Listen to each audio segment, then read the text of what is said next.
You're listening to the Uptown Girls podcast. I'm your host, Martina Barley. Let's talk. Hi, everyone. Welcome to the Uptown Girls podcast, where we talk about sales, marketing, business, all kinds of good stuff. I have a great guest here today. I have Jess Kohlmeier, the owner. I said it right? Yeah. J. Kohl, we're going to call her. The owner of J. Kohl Beauty, a salon in Webster, New York. So welcome. Hi, thank you. Thanks for having me. Of course. So tell me just, how did you get started in beauty? So with beauty, I feel like it's kind of been with me since I was a teenager. That's when it really started. If we're taking it way back, yeah.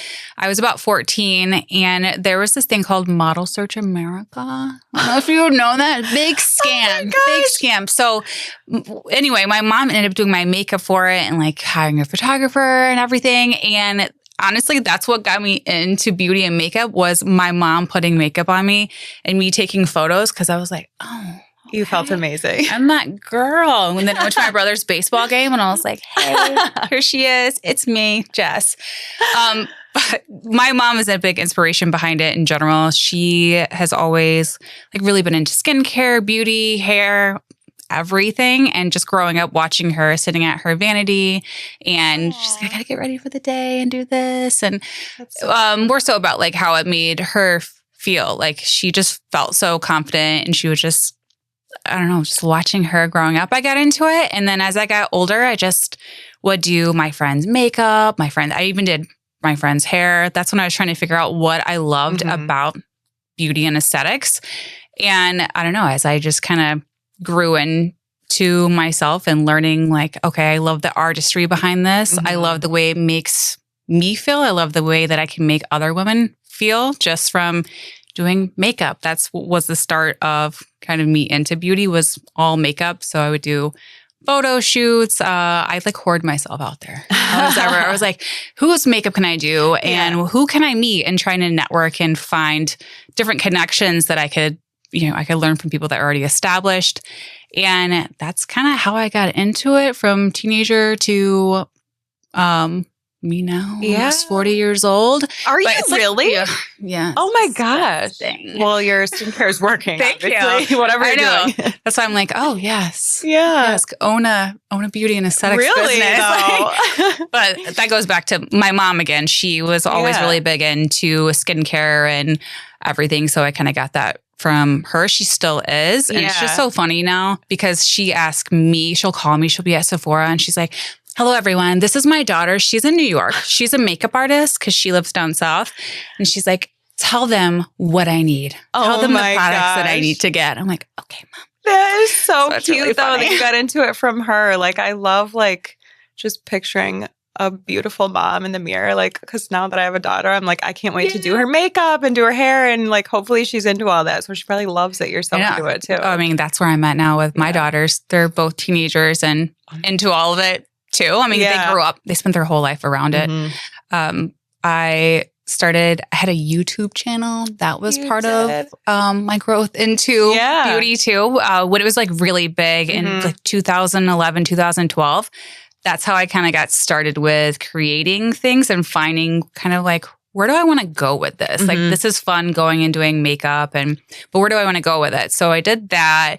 And then when we moved here, this is when I lived in North Carolina. I did that. But then we moved here and then I worked at Sephora. I worked at the spa at the Dalmani. And then I went to aesthetic school and then got into more than just makeup and kind of really explored you need to have that understanding and knowledge with aesthetics and skincare to know what to do with makeup.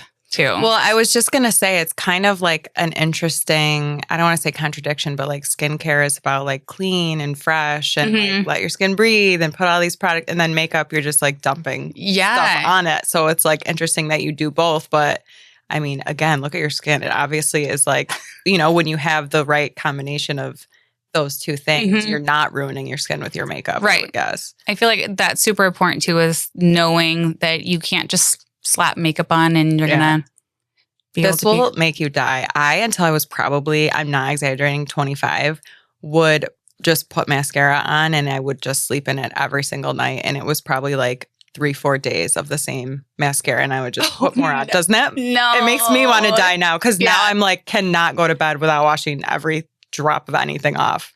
But yeah, it was bad. I'm really bad. I don't wash my face every night. You don't? I shouldn't even say that. It's so bad. No, I don't. Okay, so it's obviously not that bad then, right? Okay. And if you're wearing the right makeup, it's not horrible for your skin. Yeah. So I don't wear like any foundation or anything. It's a tinted SPF, and I use all Elastin medical grade skincare, and I'm really diligent on it. I do treatments. So, there's a lot of work you got to do if you're not going to wash your face at night. Tell everyone what you specialize in now and how you decided to go that route versus hair or the other options. So I do, I own J. Kohl Beauty where we do all of these things, but I do these services too. So brows, lashes, facial, skincare. We do other types of skincare treatments, medical aesthetics, laser hair removal, Morpheus, injections. What's Morpheus? Morpheus is microneedling and radio frequency combined. Yeah, we have this whole machine and it has different modalities on it and each one does something different. Morpheus is one of those hand pieces. So I don't know. I love that it's very face focused and hair is just, it's not my thing. I don't know how to do hair. I loved like playing around with it when I was trying to learn what I loved doing in beauty. And it just, I don't know, it didn't resonate with me as much as the aesthetics part of it. I just really enjoy that. And there's still such an artistry behind everything aesthetics, even when you're doing facials. Yeah. And it's, I don't know. Well, every face is so different. It is. So you can't really look at one the way you would another. So what you're doing, I think even more so in the past like 5 years, aesthetics has become a lot more competitive. Would you agree with that? Oh, 100%. So what, and how long has J. Kohl been open? So as J. Kohl Beauty, only 4 years. Okay. So before that, I was in my house, in my dining room, just a solo esthetician in my house. And then during COVID, I took a chance and got a little small space outside of my house because I just have my son, I have my daughters, we have a dog at the house, and then time. So that was really just born because you wanted to get out of your house. Yeah. Wow. It ended up kind of catapulting my entire business. It was like the best decision I ever made, even though I was terrified because it was COVID and things were just opening up. This was like July 2020. Wow. So, and they're like, okay, you can do a little bit of things. You can kind of do this. And I was already doing wedding makeup and everything at that time too. And I was like, well, I don't have people come to my house. And I just feel like it's time for me to try to see what's outside. So I started doing that. And it was perfect because everyone was wearing masks and everyone had been trapped inside their house too. So everyone wanted to get out and have a space to go get out of their house, talk to people, take care of themselves. And with the mask on, you can only see brows and lashes. And that's what I was specializing in at the time was brows and lashes. So it ended up being like the best time ever. Yeah. to try to do that. And then it just kept growing like every It's so 6 funny months. because you were probably so scared at that time. Like the world is so uncertain, but I mean, I was honestly gonna quit everything. I was like, I can't do this anymore because I was doing the wedding makeup. I'm traveling and on site, like freelancing pretty much. But because of everything going on, my contracts didn't have anything that said anything about pandemic. No one's really did. You know, there's like epidemics and all these other things in your contract, but we never experienced anything like that. So I was like going to court. People were trying to sue me. Okay, wow. This is really interesting. And I've never thought about this. So what ended up happening with it? Like if you had a contract for a wedding, I mean, you're planning your year off that income. Right. And so how did that all work out? So I take 50% retainer to secure their date and everything. So when that was happening, I was like, okay, how do I navigate this? And then everyone's talking. All the vendors are like, what are we doing? And no one has this in their contract. Like we're all screwed. Like, how do we do this? And what's fair? What makes sense? And like, we can't just refund everyone their money. You just can't do that. So that was a really tricky time. And I was just like, okay, I can move your dates. I can still like take your contract, move it to a different date. So that worked mostly until there was overlapping dates, because then sometimes they'd want to move it to a date. I already had another bride booked like a year ago. So then that was difficult, because then I'm like, okay, well, I can't refund your money, but we can put it into something else. You can do get beauty services done. So trying to figure that out, that was a lot. So that's how I ended up going to court. With a lot of people? Only two. Only two. And how did that settle? So the first one was awful. It was so awful. She came in her scrubs, because, then being a nurse, you had a lot of power during COVID. So like perception Smart of that, her. Like, she's coming in her scrubs. Okay, girl. And then she had an attorney. And I was like, this is small claims court, girl. What are we doing here? And it was just me and my husband. And I'm like, all right, here's my contract, and going over everything. I'm like, okay, well, I feel like I'm going to be covered with everything here. And the judge basically completely belittled my business and like made a mockery of it, like joking about it, of like, you have a contract for makeup, and laughing in my face about it. And my husband was trying to talk, and he was like, you're not her like legal advisor. You're not an attorney. You can't talk. And I was like, okay. So I ended up losing that, and I did have to refund her money. And that was just a learning lesson for me. And then I was like, oh my gosh, okay. First of all, the judge was like laughing in my face. And so that was difficult. And then the second one came around within a week. I got another letter in the mail, and I was like, great. We're doing this again. Yeah. I was like, oh, I love this. This one was at a different place that I had to go. There was a different judge, a female judge. And she respected you. She did.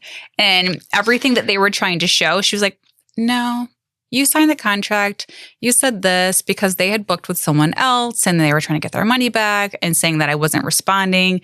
But then I had all my responses there and everything. So looking back at it, that's a moment that I was like, I'm not going to do this. I'm not doing any of this. And this is like right before I got this space outside of my house too. And then, I don't know, I think moments like those, you're always going to have super challenging moments throughout business where it can make or break you pretty much. And it's more about what are you taking from those hard times and those challenges, and what lessons are you learning, and how can you improve and be better, and always just from going through very difficult, challenging times. So how do you think that helped you going into opening your own space and then adding employees? Because I personally think employees are the hardest part of a business. I don't know if you agree, but taking what you learned from all of that, and then now you're in this new space, and then you start adding employees in. How did that help you, or what did you take from it? Having employees is definitely something that I underestimated as being the most challenging thing as a business owner. I was solo, doing the brows, doing lashes, doing makeup, doing weddings. And then I just started having more of a demand, which is amazing. Yeah. And I was like, okay, I need support. I need help. So I started bringing on girls. The first one, she already had her own business. It was renting from me. And I knew immediately that wasn't the path that I wanted to take, because we were to bring renters. Yeah, because we were still in the same space. And then it kind of caused confusion with clients as we're trying to represent this one brand, but then also her brand too. And I just felt kind of powerless in certain situations. And then I felt like there was like a power struggle between us. And I was like, we're trying to work together. So then I started bringing in employees, and I was like, okay, W-2 employees is the way to go for me. So I can create a team dynamic that I want that represents my brand, my business. And I can kind of have a little bit more, like, I don't want to say control, but there is more control and say in it when you have someone who is representing your name. It's literally my name on the business. Yeah. So you have to really trust in who you're bringing in. And go back to the question. I'm lost on it, but that's okay. How many employees do you have today? I currently have 9. 9. Okay. Mm-hmm. Are they all full-time? Are they all different services? What's kind of the breakdown? So I have a couple of estheticians and cosmetologists that work in studio, and everyone's like part-time, I would say. Mm-hmm. And then I have some girls that are just on our wedding makeup team and maybe only come to studio for bridal trials. Okay. And then we have a nurse practitioner who's our medical director, and she is doing injections now. So that's everyone kind of has different little roles, and no one's really there all at the same time. So, okay, tell me about when you first opened up, some of the early challenges in such like a competitive space, because there's so many people doing that service now. Mm-hmm. It is really saturated. Mm-hmm. The market is super saturated. And I feel like the challenges was me figuring out, how do I go from it just being me, that I'm marketing for myself, I'm representing myself, I'm training myself, doing everything. How do I go from it just being all about me to being a leader and a mentor and an educator for an entire team of women who are looking to me for guidance? And that was, and that still is, like the most challenging part for me, is stepping up into the leadership role, because I had no idea what I was doing. Mm-hmm. And I was learning things along the way. And I made a lot of like what I feel like were the wrong moves because I didn't know. Right. But then I learned, and now I feel like I'm in a better place with leadership and being able to make sure the team fully aligns with everything, and knowing like we're not just bringing on people to bring on people. We have to find the right people that are the best fit for the team. And I feel like, that's been the challenge for me. Yeah. Going from just worrying about it only being me to being an entire team. So interesting, because I would say the exact same thing. I could name 15 other like younger business owners that say the same thing, because no one taught you to own a business. No. You were just so good at what you did that you open a business. Mm-hmm. You know what I mean? But there was no training. There's no class to learn to be a business owner. There's no real stuff. I mean, learning to be a leader, you can listen to podcasts, you can read books, you can do all that stuff, but you don't know until you're really in the situation, especially because no one can prepare you for the employees that you end up with. Right? So how do you know until you do it? You don't. And that's, I think, the hardest thing about a business, is that the employees, everything that comes with it is just so unexpected, and there's no way to prepare for it. Yeah. What are some of the things you look for now when you're bringing people on?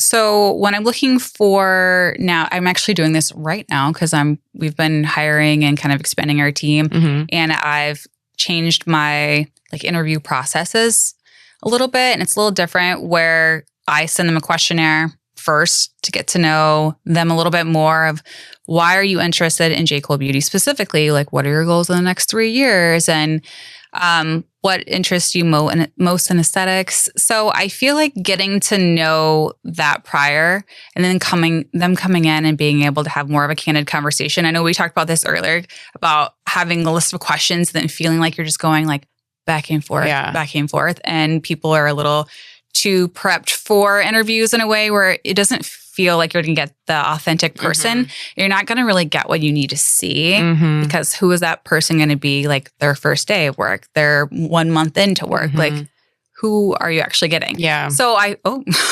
out of the place. So I feel like when people are coming in now, I'm looking for someone who has great vibes and who is very like real, honest, and I can see their passion for beauty and aesthetics just kind of like radiating, and also them being able to give me a little bit more than like, oh, I would like to do lashes and brows. Yeah. Like my goal is I want to do that. Yeah. Okay, well, why do you want to do it? Because I feel like at J. Kohl Beauty, everything we do is more than just like, okay, we're going to do brows, lashes, facials. I want to create an entire experience for someone. And I'm also looking for someone that is able to work in a collaborative team environment. Like, are you able to go cheer this girl on next to you without trying to compete with her? Because that's not the vibes at all. At J. Kohl Beauty, we're very supportive of each other and each other's hype person. And I feel like clients also love that. So I'm looking for someone who can kind of embody everything that I already have going on. And I want to see someone's true self when I'm interviewing them, which sometimes happens when you're just sitting there talking and then I just like push my list to the side. Yeah. And then you can kind of really see the real person behind the interview mask that you can put on sometimes. So yeah, you have to, because you're so right. An interview, like where do you want to be in 5 years? Here, like you have those answers prepped, and that's not really you. My best interview I ever did, and she's still our employee. I met with her at Good Luck at the bar, and we like had a glass of wine and French fries. I was like, okay, I feel like I know her. I feel like I really trust bringing her in now, and she's been the best ever. So yeah, it is so important, I think, to just put the questions to the side and just be like, let's just talk. Let's get to know each other a little bit. How do you attract clients in a market where there is so many people doing lashes, so many people doing brows? Like, what makes somebody want to go to J. Kohl Beauty? This is such a challenge. And I feel like I ask myself this question all the time, because I'm like, what am I doing to stand out? Like, what are we doing as J. Kohl Beauty to stand out in a market that feels super saturated? And there, especially when you have like a week that is banging, everyone's got like full books and we're like, yes, let's go. And then the next week we're like, hello, is anyone there? And there's like a lull in our books. And then I'm like, okay, what are we doing? Like, how are we showing up? How are we showing up online? How are we showing up in studio when clients are coming in? And are they like loyal to us? And what are we doing to make them want to be loyal? So I feel like it's putting yourself out there is huge. And I tell all the girls too, like, yes, you're representing J. Kohl Beauty and that's the brand, but I don't have to tell them like, this is the brand that you need to be like. And they just know and they embody that. And then I'm like, you're creating your own little experience and little branding with each client that you have come in. And that's what people come in to see you. Like, yes, you're doing bomb brows and lashes, but they're coming in because they walk into this space and they feel immediately, they're like, oh, it's so cute in here. I feel so comfortable. And then each girl is like hyping each other up and talking to the client like, oh my God, you look so good right now. And they're like, oh my, tell me more.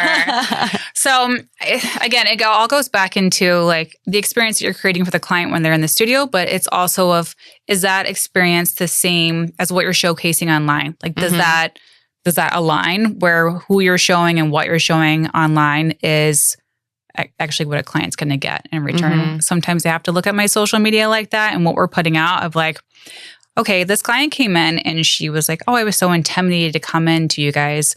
Everyone's so pretty and everyone does this. And then she's like, then I came in and you guys are like crazy and fun and it's so comfortable and chill. And I just feel so much better about myself coming in here, and I'm so glad that I did. So then I'm like reevaluating, like, why would you feel that way? Like, what are you putting out online?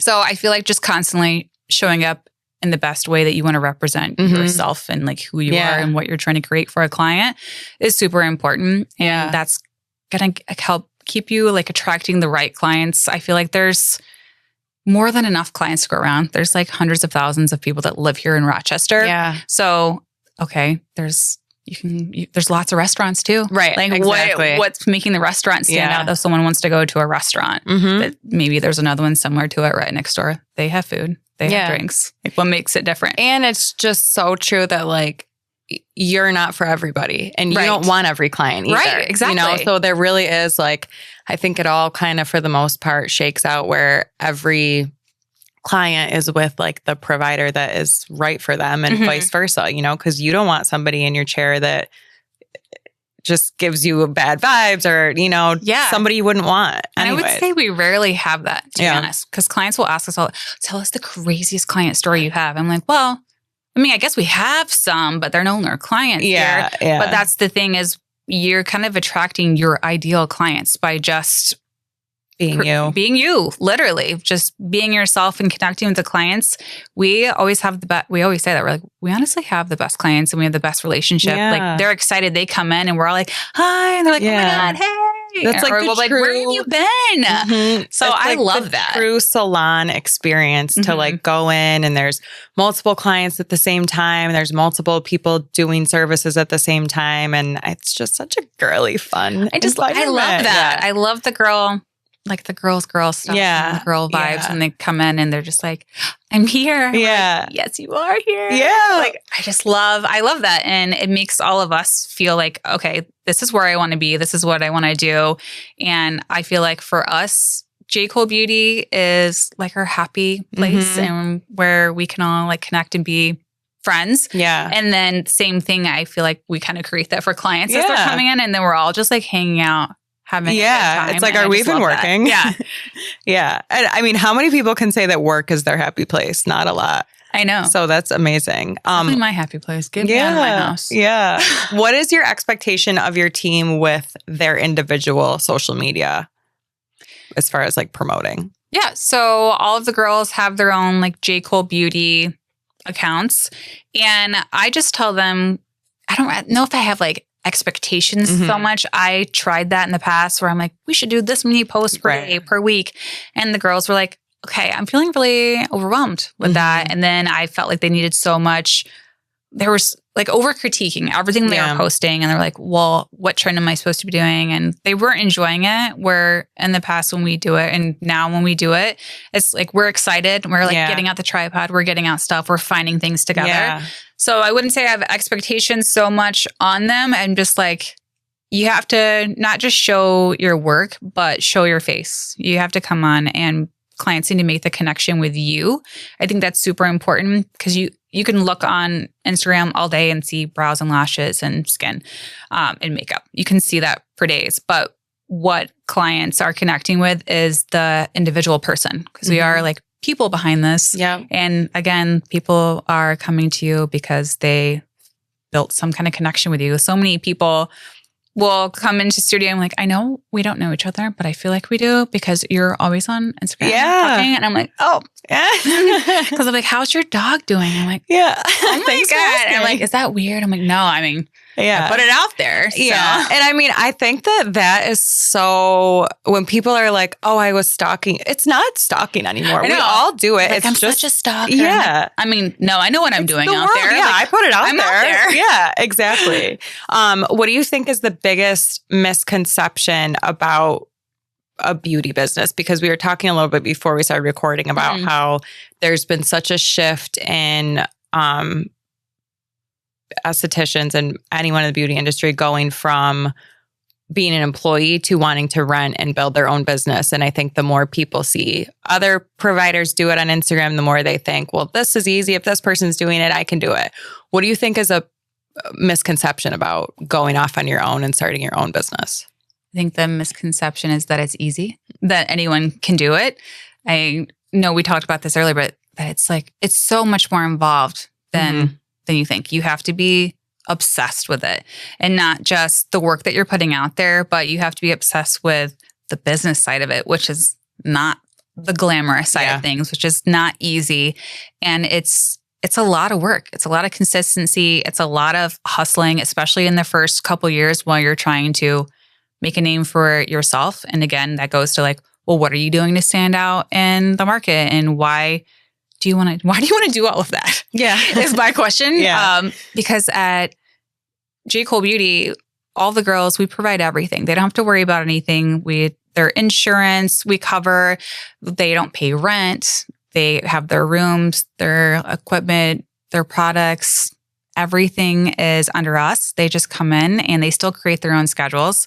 They create their own service menu and just come in and you work. So they still get to be very independent. Yeah. So it's like they have their own business, but they don't have to do the business side of things. Like I do all the business side of things. So you can just come in and have that experience with your clients. And so I think it's just a huge misconception that anyone can do it, because I just know how much work and how involving it is. There is no work-life balance when you're trying to build a business. There just isn't, especially if you have a family. It feels impossible. Yeah. And you're pulled in so many different directions. And it's not easy. Yeah. It's not easy at all. When you get a new client come to you, maybe they see your Instagram, maybe they Google you, drive by, whatever. How are you deciding where a new client goes? Are they going to you? Which employee are they going to? Do you have any kind of like pecking order for that? So I don't. It's just how whoever the client chooses who they want to.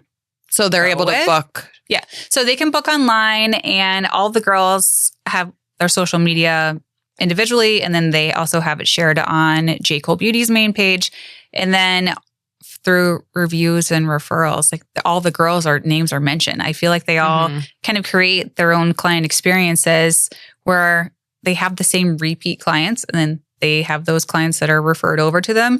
There's no like, okay, this is the hierarchy and this is who gets to book first. And I mean, we do have a girl that is our lead esthetician and artist, but that doesn't mean that she gets priority booking, but she does get priority booking because she's out there the most. She's built herself and clients have built a relationship with her.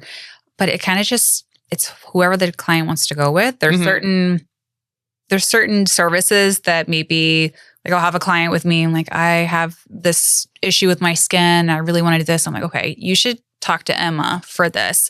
So we're good about doing that where we're kind of all marketing sharing each other and sharing, where a client also feels comfortable. Like if they're used to seeing Shelby all the time for their brows and lashes, and she's like, I'm so sorry, I'm like not feeling well. Are you okay seeing one of the other girls?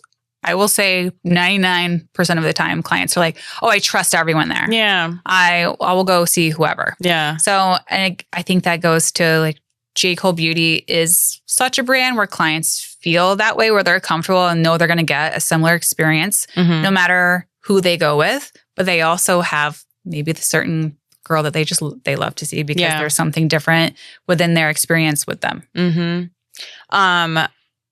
How do you build, like, what are some of the things you do to build the culture of the team? Because it sounds like everybody really gets along well. They're rooting for each other when technically they're kind of competing with each other, some of them with the same services. So what are some of the things you do to build the culture up?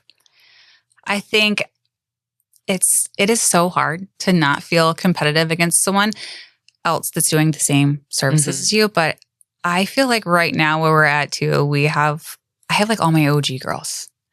So all of the new hires and other people that have come in and like floated in and out along the way, they like come and go and they're just never like the best fit. But right now I have all of my girls that have been there since like they've been 3 to 4 years with J. Kohl Beauty. So I feel like we all just support each other. I don't know, we just have a collaborative team environment that just feels like you're supporting each other, and that's just known. Yeah. That's just how it is. I feel like that's so helpful when you have the core group that's been with you, because really this whole brand starts with you, right? So you started it and then you kind of lead it a certain way, and you've almost, it sounds like, made it to a point where when a new girl comes in, if they weren't that way, they wouldn't fit in. Yeah. They wouldn't last. It just happens that way. Yeah. I will say, just because the core girls that are there, they've been with me through all of it, and they've seen the different waves of different people and how that can affect each girl that works there. And like the whole vibes thing, the vibes aren't good. Yeah. I mean, it's true. And then I'm like, what's going on? Like, what is happening? And then like, well, this is what's going on, Jess. Because again, I'm like, I want to have an open door. I want you to be direct with me. I'll be direct with you.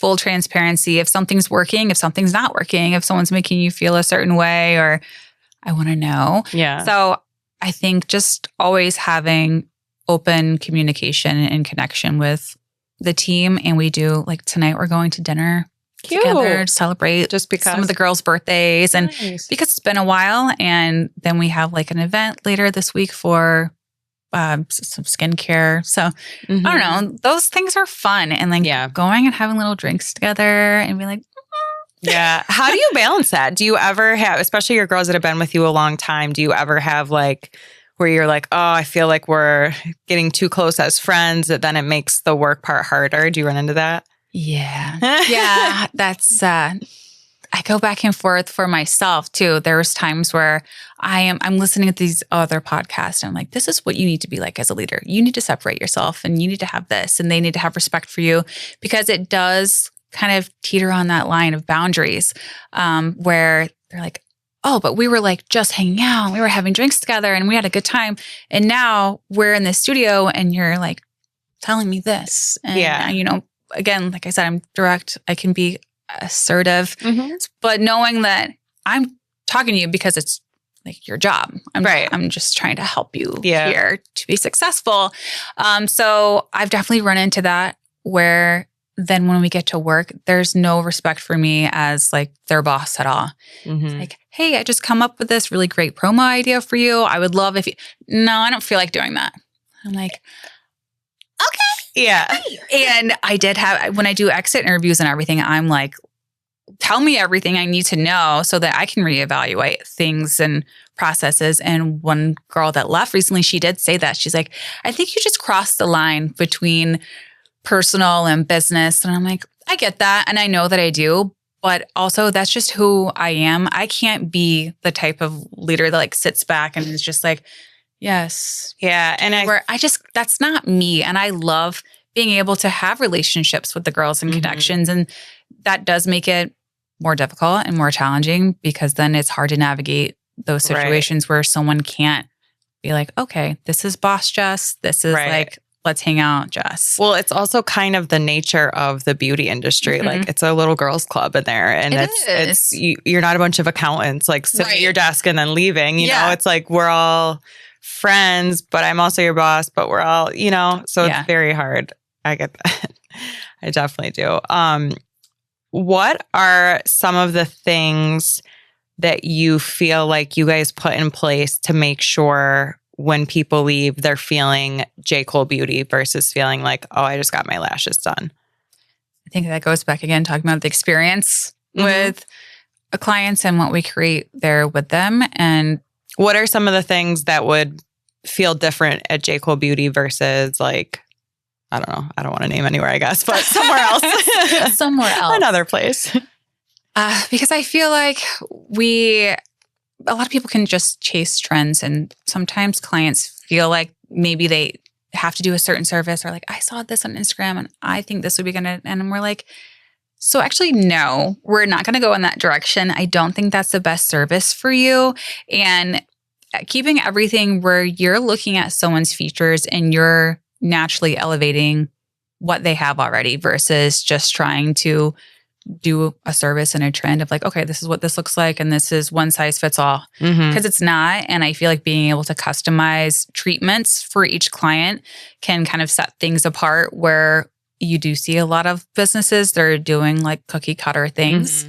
And I don't like that. Do you feel like AI is setting the beauty business up for failure? 100%. And it's so bad because people, I'm like, do you have inspo pics? Show me some inspo pics. And they're like, I wouldn't like this. First of all, she's not real life. Yeah. It's like, so it's not real. So what do you like about that? But again, like setting expectations and educating clients, I feel like the entire time we're talking with clients, we're educating them through everything that we're doing, making them aware of like, okay, I'm doing this because of this. Or hand them the mirror. Okay, you're saying that you would really like this, but you actually don't know what a brow lamination is. Let me tell you what it is and why this is probably not the best option for you. So I think it's being able to be Which clear. isn't easy, especially, and that's probably something that comes from you being so experienced. You're really confident in what you're doing. You're not somebody that is just starting out and I need to get every client possible. So I need to just do whatever everyone says. I will say that was me in the beginning. Yeah. I was like, what can I do? What can I take? I'll do anything. To build your name and find out. But that's not like the type of, that didn't make me happy. That's not the type of, I attracted the wrong clients. I wasn't happy with my work. I started doubting my work. So I feel like as you grow, you're able to just look at someone's face and be able to analyze different things and listen to things that they're struggling with and their goals and be like, you know what? I have this perfect plan for you. This is what we're going to do. And talking with the client through step by step on how to get there. So since you're still client facing, how do you balance your time between your client facing work and actually running the business itself? That's really, really difficult for me. People are like, how do you do it all? Yeah. Like, you're like, I don't. Like, I actually don't. I love that is the perception that you have that I'm just like killing it. Like, so I'm doing something right out there. But I love being involved with clients. Like, I don't ever want to be like the boss that's not behind the chair anymore. Because I hear that all the time with like, oh, stop working behind the chair and just be the boss and come and go as you please. And I'm like, that's not what I want to do. Right. I don't want to do that. I like being involved with clients, and I like doing services. I like being a part of transformations and someone's journey with their skin. And on the flip side of it, I'm trying to balance like, okay, I have my clients today and I don't block off certain times. I'm just like, I'm open whenever you want. Come on in and come see me. And then they'll be processing with something. I'm like, I'll be right back. Yeah. Are you comfortable? Are you relaxing? You're like running payroll. Yeah. They're like, I'm going to take a nap right now. I'm like, perfect. And then I'm like, go run into my office and I'm writing contracts. I'm doing emails. I'm doing like social media. I'm working on our website. So I'm kind of spreading myself thin doing all of that. However, with that, I just hired a studio director. Nice. So this is the first time I've ever had this role, because I feel like I'm doing myself a disjustice with trying to handle everything and wear all the hats. And I can't do that and expect to reach my goals of anything when I'm spreading myself so thin where I'm not able to, like, I have these creative ideas and I'm like, oh, I'm seeing this and I'm a visionary. I'm trying to see all these things and have all these ideas all the time, but I can't execute on them because when am I supposed to do that? Well, and also how can I do all of that? You're also turning different parts of your brain on and off so fast. If you're doing something creative with a client, you're in your groove there, and then you're running back and trying to write it. It's a totally different skill and part of your brain. So you're just flopping back and forth. And then that's how you like burn out so quick. Yeah. And I feel like that's literally my day-to-day. Where I'm with clients and then I'll be in my office doing something and then a client will come in the front door and then one of the girls comes in asking a question and then a client's calling and I'm like, all right. And you're like, so many tabs are open and then some of those tabs just remain open in my brain. Yeah. And I never go back to that tab and complete everything that's on there that I need to do. Yeah. And I feel like I can't expect to reach my goals with anything or grow and scale the way that I want to, or even keep my team and clients happy if I'm like overworking myself to where I do get burnout. Yeah.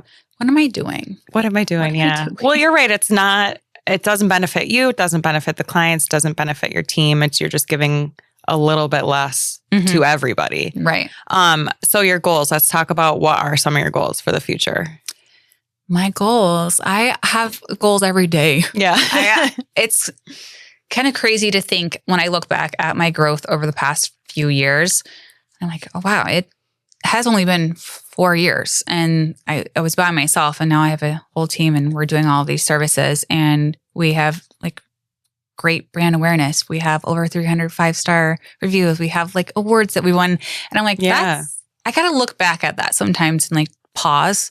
You're like, okay, I've come so far, but every day I'm so obsessed with everything J. Kohl Beauty. It's constantly like, okay, what can I do next? Like, how can I improve things currently? And so I feel like I'm always trying to figure out how can I create more? How can I be more present? How can I make better client experiences?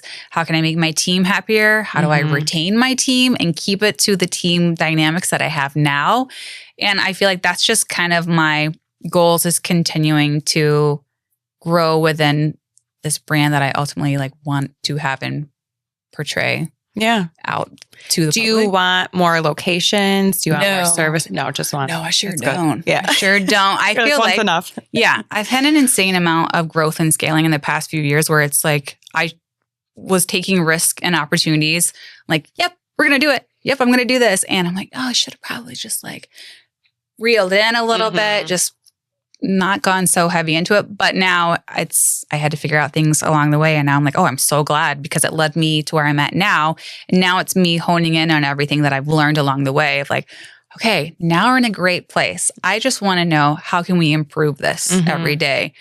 And not so much like, oh, I want to do more services or have more locations. I feel like when I talk about growth and scale, it's more on like my team and client side of it rather than the business. Yeah. Because I feel like we have all this space now. We have some unfinished rooms. We have room to grow in the space that we have. And it's about finding the right fit and the right team that goes along with who we have now and just elevating everything. I always want to kind of keep doing the next thing to elevate and be stronger and be better. And I feel like beauty technology is always like improving. Always so changing. You were telling me a little bit about one of your new services that you're offering. So share a little bit about that. No, that's like, cool. no, services. There's so many services. Yeah. However, we do. You got to stay on top of everything. So not that you want to chase trends necessarily, but you have to still like be aware of different type of modalities and devices that are out there. So it's called Skin Lab.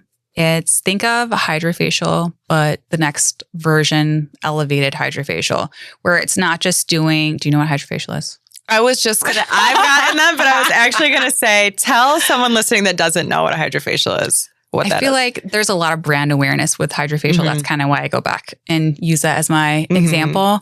Is typically people have more awareness with that. A lot of times it's associated with like getting ready for events, and everyone has it set in their mind like, I have to have a hydrofacial to get my skin ready for like wedding prep.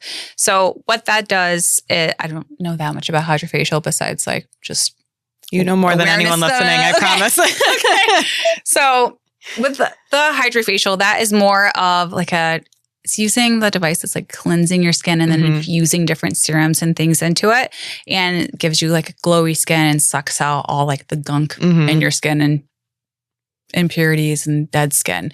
So same type of technology in the Skin Lab, except for there's energy modalities and more customizable treatments that you can do with it, where you're still getting that. It's cleaning out the impurities, the dead skin, it's exfoliating your skin. It's then infusing like hydration, or you can do like exosomes. You can do different products infused into your skin. But there's also, it's using energy devices that are for like lifting and sculpting and kind of just stimulating your muscles. And so it's like a lift, it's a glow, it's snatch, it's everything in one. So you can customize each treatment based on the client's skin. Like, do they have oily, combo, dry skin? And then what are their concerns? Is it for aging? Is it for acne?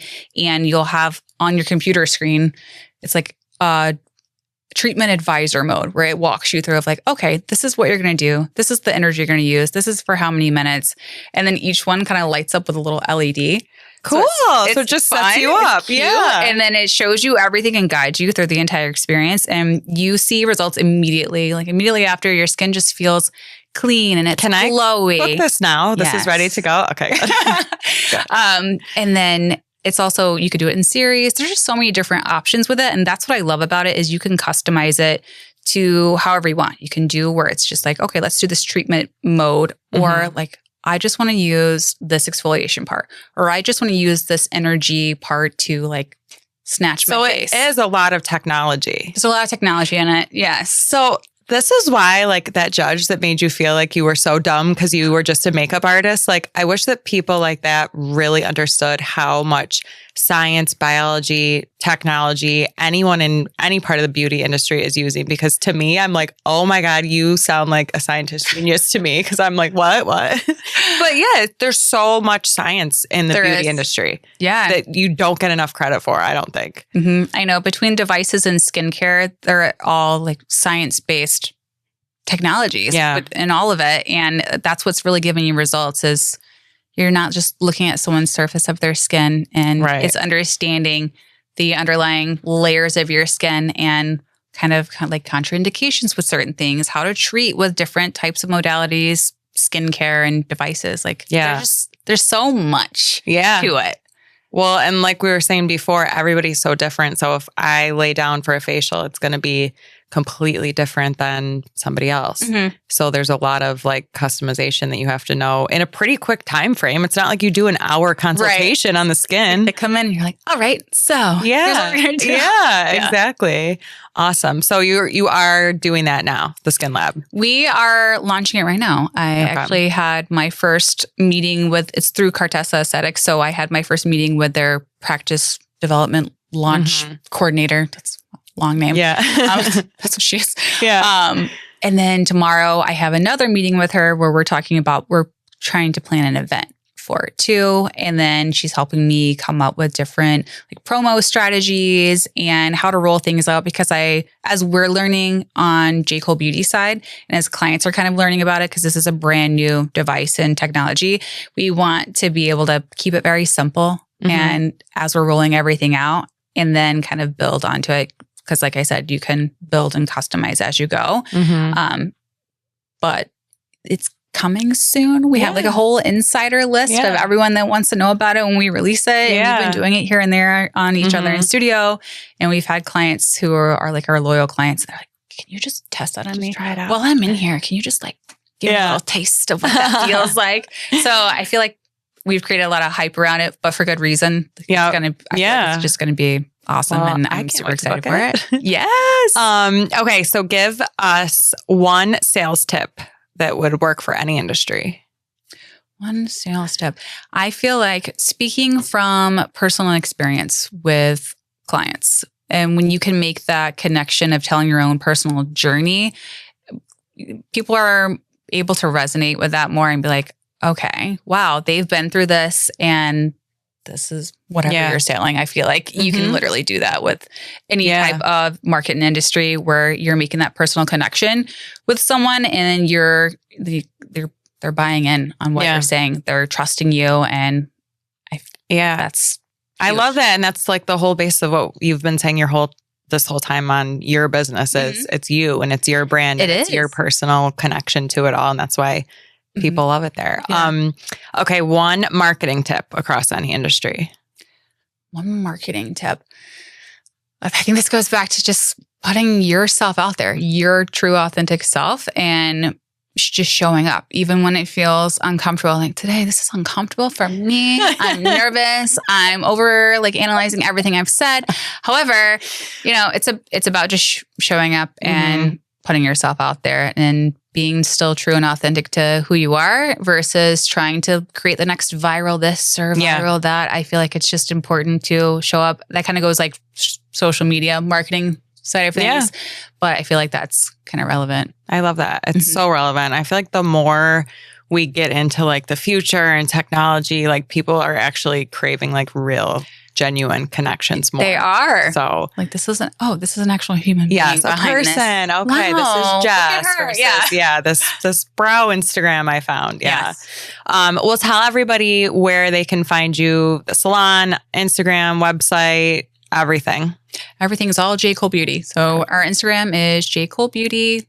Website, jkohlbeauty.com. Yeah, we'll link it all. Yeah. And then our studio is located in Webster, New York, but we also travel on locations to do weddings. Yeah, list out every single service you offer, because we talked about a lot, but I just want everyone to have a full list of what they can get with all you. All of it. So brow waxing, brow lamination, brow tinting, microblading, combo brows, lash lifts, lash tints, lash extensions. We have classic, or we have a volume mix, like a hybrid.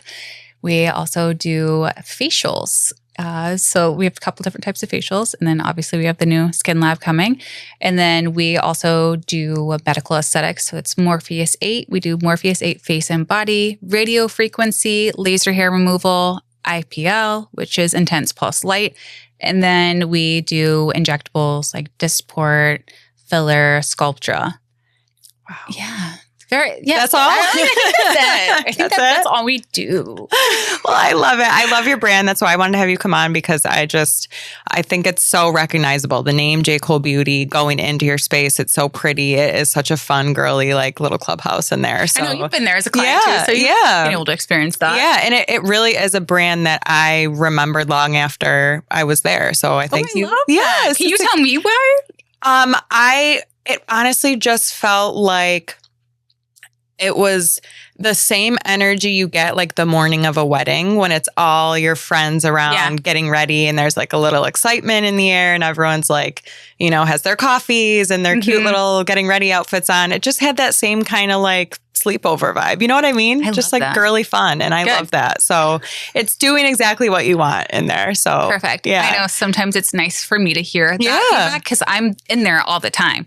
So then when I do have a client sharing their experience or how they view J. Kohl Beauty and having other people who I didn't even think had an opinion of J. Cole Beauty come and tell me these things that they say. I'm like, oh, I actually really needed to hear that. And I love that that is what people are getting from J.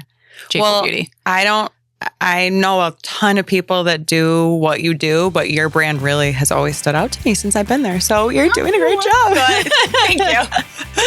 But all right, if you are in Rochester, go check out J. Cole Beauty. And thank you so much for coming on. I loved all of this and sharing about your business. And we will see you next time, everyone.